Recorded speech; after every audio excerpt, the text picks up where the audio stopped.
नमस्कार, मैं आरबी सिंह यादव और आप देख रहे हैं मेरा YouTube channel RB Singh Yadav editor. आज मैं आपके सामने प्रियंका गांधी को लेकर के जो कांग्रेस ने दांव चला है उस पर बात करूंगा। आपको मैं बता दूं कि भारतीय जनता पार्टी, नरेंद्र मोदी, अमित शाह, योगी आदित्यनाथ, बीजेपी का आईटी सेल और यहाँ तक कि गोदी मीडिया के अधिकांश पत्रकार चाहते थे कि राहुल गांधी रायबरेली सीट छोड़ दें और वायनाड से सांसद बने रहें। ये उनकी प्लानिंग थी और रायबरेली पर जब दोबारा चुनाव हो तो उसके लिए वो पूरी तरह से बल्ला लेकर फील्डिंग करने के लिए दोबारा से खड़ी हुई थी। लेकिन हम आपको बता दें कि राहुल गांधी की प्लानिंग ने भारतीय जनता पार्टी के सारे मंसूबे एक सेकंड में ध्वस्त कर दिए। कल कांग्रेस की बैठक थी और उसमें उन्होंने पहले रायबरेली सीट अपने पास रखते हुए वायनाड से इस्तीफा देने की घोषणा की और उसके साथ साथ कांग्रेस पार्टी को अधिकृत किया कि वो वायनाड के लिए किसको प्रत्याशी बनाना चाहते हैं। लेकिन उसके बावजूद भी पूरी कांग्रेस ने उनसे ही कहा कि आप बताइए किसको आप अपना उत्तराधिकारी वायनाड में देना चाहते हैं। तो इस पर भी राहुल गांधी ने एक मास्टर स्ट्रोक खोलते हुए कहा कि ये सीट जो रायबरेली की सीट है इसे मैं अपने पास रखूँगा और वायनाड से प्रियंका गांधी चुनाव लड़ेंगी। इस कहानी में देखिए कितना बड़ा ट्विस्ट है। शायद आम आदमी तो इसे समझ भी नहीं पाएगा, लेकिन मैं एक पत्रकारिता के लंबे अनुभव के बाद यह बात आपके सामने रखने जा रहा हूं कि राहुल गांधी अब इतने परिपक्व हो चुके हैं कि भारतीय जनता पार्टी की, खासतौर पर नरेंद्र मोदी की हर काट ढूंढने के लिए तैयार हैं। वो जो प्रोजेक्टेड खबरें होती हैं उनका भी संज्ञान लेते हैं। और ये संज्ञान मैं आपको बता दूं कि जो खबरें प्रोजेक्टेड की जा रही थी कि मोहन भागवत गोरखपुर जा रहे हैं, क्यों जा रहे हैं, और वो मोदी को नीचा दिखाने के लिए जा रहे हैं। इंद्रेश ने भी कहा था कि मोदी घमंडी हो गए। बहुत सारी चीज़ें थी, ये प्रोजेक्टेड खबरें थी जो चलाई जा रही थी। उनके झांसे में कभी कभी हम लोग भी आ जाते हैं। हमें भी ऐसा एहसास कराया गया कि शायद इस तरह की बात सही होगी, लेकिन ये टोटली फेलियर थी। अंत में बात ये निकल कर आई कि मोहन भागवत ने योगी आदित्यनाथ से शनिवार और इतवार को 2 दिन मुलाकात की और वो भी गोपनीय तरीके से, किसी को पता भी नहीं चला। इसका खुलासा नीरजा चौधरी हैं, बड़ी पत्रकार हैं, पुरानी पत्रकार हैं। उनका एक लेख छपा है आज इंडियन एक्सप्रेस में, उसमें छपा है कि गोपनीय मुलाकात हुई है 2 दिन। और शायद कहानी ये गढ़ी जा रही है, सब मिले हुए हैं, आरएसएस भी मिली हुई है, भारतीय जनता पार्टी भी मिली हुई है, मोदी भी मिले हुए हैं। उनको तो सिर्फ ये चिंता है कि जो 10 सीटें विधानसभा की खाली हो रही हैं, और शायद उनको ये अंदाज़ा भी था कि रायबरेली सीट भी खाली होगी, ये सीट हमें किसी भी तरह से निकाल लेनी है। उनकी मंशा एक ही थी और सोच एक थी कि राहुल गांधी रायबरेली छोड़ देंगे और वायनाड को नाराज़ नहीं करेंगे।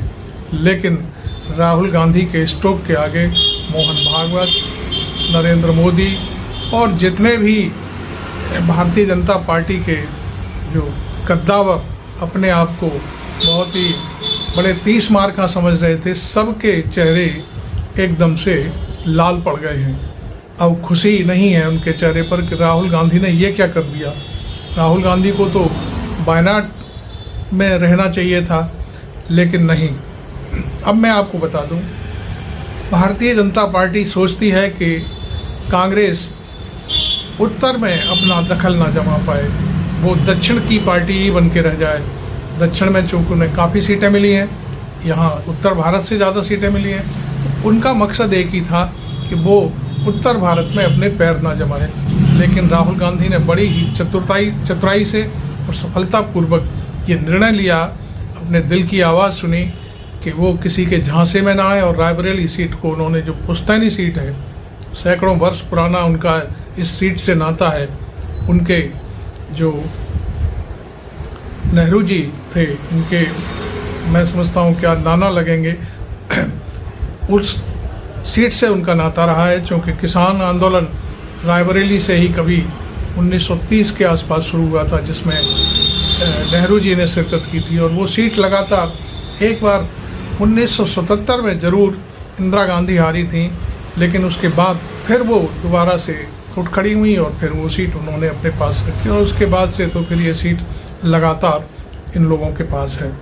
तो मैं सिर्फ ये बताना चाहता हूँ कि अब भारतीय जनता पार्टी को घेरने के लिए दोनों तरफ से, उत्तर से और दक्षिण से, पूरा फोकस रहेगा।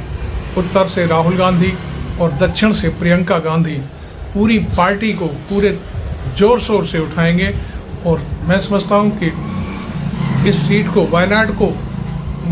वायनाड से जब प्रियंका चुनाव का पर्चा दाखिल करेंगी, शायद उन्हें जाने की भी ज़रूरत नहीं पड़ेगी, क्योंकि वायनाड की जनता केवल नेहरू परिवार या गांधी परिवार का कोई सदस्य चाहती हैं।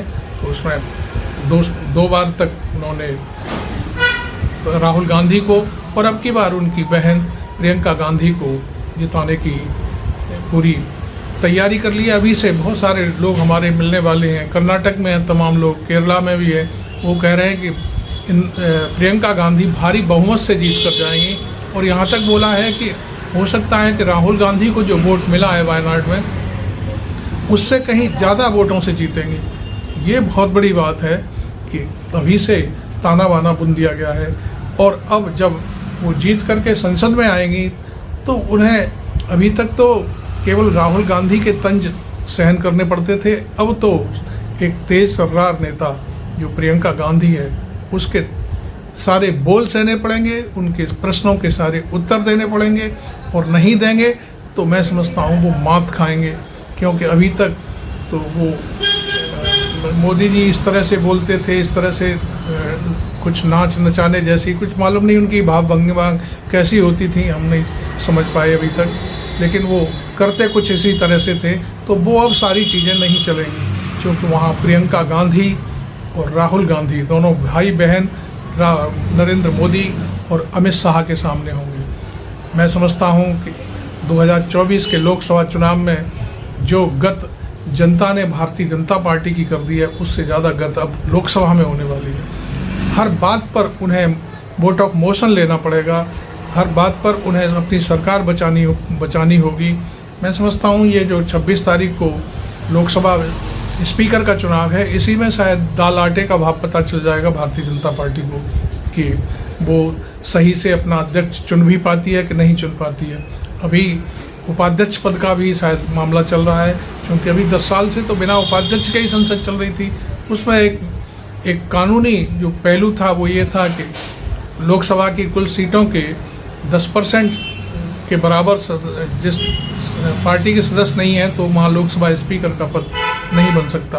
तो ये वजह एक तो मानी गई थी, लेकिन अब की बार तो सैकड़ा पार हो गया, 102 या 3 सीटें अब तक हो चुकी हैं कांग्रेस पार्टी के पास। पप्पू यादव हैं और भी कई एक लोग हैं जिन्होंने कांग्रेस पार्टी ज्वाइन कर ली है। तो अब सवाल उठता है कि भारतीय जनता पार्टी की जो सोच थी उस पर सीधा हमला बोला है राहुल गांधी ने। राहुल गांधी अब इतने पक्के खिलाड़ी हो चुके हैं कि इसकी काट अब शायद किसी के पास नहीं है। अब ये देखिए, ये सारी चीज़ें बरकरार रखनी होंगी। उत्तर प्रदेश में 37 सीटें समाजवादी पार्टी और 7 सीटें कांग्रेस के पास हैं। इस तरह से 44 सीटें हैं। 44 सीटों में आप 5 का भाग दो, 5 में भाग देने का मतलब 5 विधानसभा सीटों का भाग लगाओ, तो मैं समझता हूँ ये बनती हैं 4 पंजे 20, 200, 4 पंजे 20, 220 और 250 के आसपास कुल मिलाकर के सीटें बनती हैं। ये सीटें तो मैं समझता हूँ जीती हुई हैं उनकी, जो जहाँ से सांसद जीते हैं वो पूरा मैं समझता हूँ पूरा खाका तैयार हो गया कि भाई अगला विधानसभा चुनाव कैसे लड़ा जाएगा। और राहुल गांधी और अखिलेश की ये जोड़ी मुझे लगता है अब देश में नया कमाल करेगी, और अखिलेश यादव भी पूरे तरह से अब संसद में, संसद के बाहर बहुत ही कमाल के गुल खिलाने वाले हैं। उन्होंने करहल सीट से इस्तीफा दे दिया है और वहाँ पर करहल से कौन लड़ेगा अभी ये तय नहीं हुआ है, लेकिन मैं समझता हूँ कि अब वो केंद्र की राजनीति करेंगे। केंद्र की राजनीति के साथ साथ वो अब दूसरे प्रदेशों में भी घुसना चाहेंगे, जैसे राजस्थान है, बम्बई है। बम्बई में उनको पहले भी 1-2 विधायक मिल चुके हैं। गुजरात में भी उन्हें 2-1 विधायक उनकी पार्टी को मुलायम सिंह के ज़माने में मिल चुके हैं। मध्य प्रदेश में शायद 4 या 6 विधायक उनके रह चुके हैं। तो वो समाजवादी पार्टी को राष्ट्रीय स्तर पर अपनी पार्टी बनाने की तरफ पहल करेंगे और पूरे देश में घूमेंगे, तो उनको शायद पूरा ये इसका फ़ायदा मिलेगा। हो सकता है अखिलेश यादव जो विधानसभा में विपक्ष का नेता है, उसका पद किसी ऐसे व्यक्ति को देना चाहेंगे जिससे वोट बैंक में तब्दीली हो, और वो व्यक्ति बाहर जाकर के पूरी तैयारी के साथ लोगों को समझाए बुझाए कि वोट समाजवादी पार्टी को देना है। हालांकि बहुत सारी और भी चीज़ें हैं। उनके चाचा शिवपाल हैं, तो हो सकता है शिवपाल यादव को कुछ और काम दे दिया जाए, और जो वर्तमान में अध्यक्ष हैं वो विधानसभा में विपक्ष के नेता बन जाएं, और शिवपाल सिंह यादव को संगठन का काम सौंप दिया जाए पूरी तरह से कि वो उत्तर प्रदेश में संगठन को संभालें। तो ये एक बहुत बड़ी बदलाव हो सकता है। बहुत सारी चीज़ें हैं, कुछ भी हो सकता है, और बाकी की चीज़ें आपको दिखाई दे रही हैं। राहुल गांधी ने तो साफ कह दिया था कि वाराणसी में यदि मेरी बहन प्रियंका खड़ी हो जाती तो मोदी को लाले पड़ जाते जीतने के, और वो जीतती 3 लाख वोटों से लीड में जीतती और मोदी हार जाते। तो ये बहुत सारी चीज़ें सामने आ रही हैं। तो ये अब तक की आज मेरे ये दिमाग में था कि ये एनालिसिस में आपको बताऊं कि ये जो स्टॉक लगाया गया है, मास्टर स्टॉक, ये भारतीय जनता पार्टी और उनकी सरकार, खासकर मोदी और शाह चौतरफा चित्त हो गए। Thank you very much. आपने मेरा चैनल अभी तक सब्सक्राइब नहीं किया है, शायद प्लीज़ कर लें, तो मुझे बहुत अच्छा लगेगा कि आप मेरे वीडियो देखते हैं और मेरे वीडियो पसंद करते हैं, और इसको शेयर भी करें, लाइक भी करें। Thank you very much. RB Singh Yadav.